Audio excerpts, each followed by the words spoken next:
మహిళా శిశు సంక్షేమం. సమాజంలో సగభాగం మహిళలే. మహిళా సాధికారత అనేది కొందరికే పరిమితం కారాదు. ఈ కారణంతోనే కాంగ్రెస్ ప్రభుత్వం తమ మేనిఫెస్టోలో సింహభాగం మహిళల గురించి హామీలు ఇచ్చింది.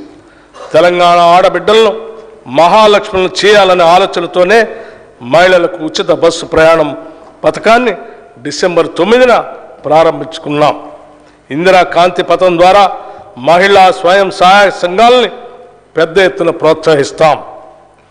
పిల్లలు ఉద్యానవనంలో మొగ్గల్లాంటి వారు, రేపటి పౌరులు. జాతి భవిష్యత్తు నిర్మించేది వాళ్లే. కాబట్టి వారిని జాగ్రత్తగా ప్రేమగా పెంచాలి అని భారత తొలి ప్రధాని పండిట్ జవహర్లాల్ నెహ్రూ ఏనాడో చెప్పారు. ఆ సూక్తిని పాటించేందుకు రాష్ట్ర ప్రభుత్వం అకుంఠిత దీక్షతో పనిచేస్తుంది.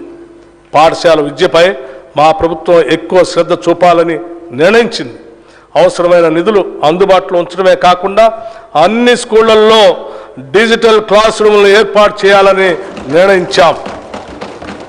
రాష్ట్రంలో ఉన్న 35,781 అంగన్వాడీ కేంద్రాల ద్వారా గర్భిణీ స్త్రీలకు, బాలింతలకు పోషకాహారాన్ని అందించే కార్యక్రమాన్ని పటిష్టంగా చేపడుతున్నాం.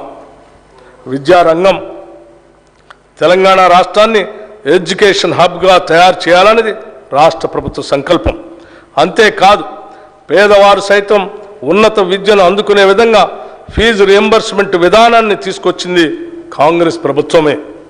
అయితే గత ప్రభుత్వం ఫీజు రియంబర్స్మెంట్ నిధులను సరైన సమయంలో విడుదల చేయకపోవటం వల్ల ఎంతోమంది విద్యార్థులు తమ చదువు పూర్తయి కూడా కాలేజీల నుండి తమ అర్హత సర్టిఫికెట్లు పొందలేక ఎన్నో విలువైన అవకాశాలు కోల్పోయి తీరని నష్టం చవిచూశారు. ఆనాడు కాంగ్రెస్ ప్రభుత్వం ప్రారంభించిన సాంప్రదాయాన్ని మరింత పకడ్బందీగా ముందుకు తీసుకువెళ్ళటానికి ఈనాటి మా ప్రభుత్వం కృతనిశ్చయంతో ఉంది. ఫీజు రియంబర్స్మెంట్తో పాటుగా ఎస్సీ, ఎస్టీ, బీసీ, మైనార్టీ బాలబాలికలకు ప్రస్తుత స్కాలర్షిప్లని సకాలంలో అందించేందుకు కూడా అన్ని ఏర్పాట్లను చేస్తున్నాం. ప్రతి మండలానికి అధునాతనమైన సౌకర్యాలతో, అంతర్జాతీయ ప్రమాణాలతో తెలంగాణ పబ్లిక్ స్కూల్ని ఏర్పాటు చేస్తామని ఈ సందర్భంగా మీకు తెలియజేస్తూ ఉన్నాం.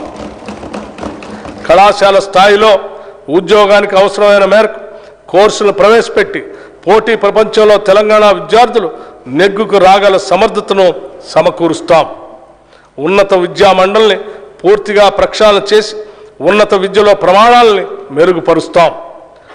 పైలట్ ప్రతిపాదికన తెలంగాణ పబ్లిక్ స్కూల్స్ ఏర్పాటుకు ఈ బడ్జెట్లో 500 కోట్ల రూపాయలు ప్రతిపాదిస్తున్నాం.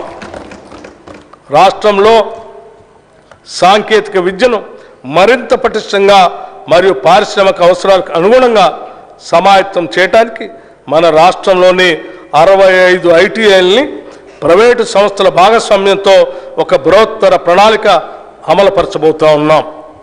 ఈ రంగంలో అనుభవం ఉన్న ప్రముఖ జాతీయ మరియు అంతర్జాతీయ సంస్థలు ప్రభుత్వంతో కలిసి పనిచేయడానికి ఆసక్తి చూపిస్తున్నాయి. ఇతర రాష్ట్రాల్లో మన అధికారులు బృందం అధ్యయనం చేయించి మనకు అవసరమైన రీతిలో ఒక ఉత్తమమైన ప్రణాళిక తయారు చేయడం జరిగింది.